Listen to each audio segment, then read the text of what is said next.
मंडळी तुमच्यासाठी घेऊन आलेली आहे कास्ट अँड भांड्यांची सिरीज। हा आहे तवा विदाऊट हँडलचा, ज्याच्यावर तुम्ही भाकऱ्या करू शकता। अप्पे पात्र वेगवेगळ्या डिझाईन मध्ये आहे।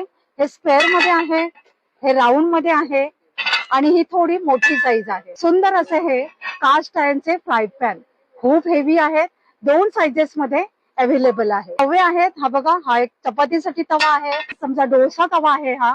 तुम्ही याच्यावर चपात्याही करू शकता, डोसे करू शकता। हे आहे कॅसरॉल, ह्याला वर आपल्याला काचेचं लीड मिळणार आहे, ज्याच्यात तुम्ही बिर्याणी करू शकता किंवा तुम्हाला जे हवं ते। पारंपरिक घावणे आंबोळ्यांसाठी हे बीड, साऊथ मधील प्रसिद्ध अप्पा चटणी, बिडाच्या कढया। ही एक छोटी साईज आहे, ही मोठी साईज आहे। तवा आहे, बघू शकता मी कडून आपल्याला इथे पकडायला आहे। त्यासाठी खास आणलेलं आहे बिडाचं ग्रिल पात्र। मंडळी हा आहे 2 in 1 तवा, जिथे एका साईडला आपण ग्रिल करू शकतो आणि दुसऱ्या साईडला डोसे करू शकतो। तर मंडळी ही जर सगळी भांडी तुम्हाला घ्यायची असतील तर तुम्हाला नागरिक स्टील ठाणे इथे यावं लागेल। डिटेल्स मी डिस्क्रिप्शन मध्ये देते, ते नक्की चेक करा आणि अशाच अपडेटसाठी वाव स्नेहलला फॉलो करा।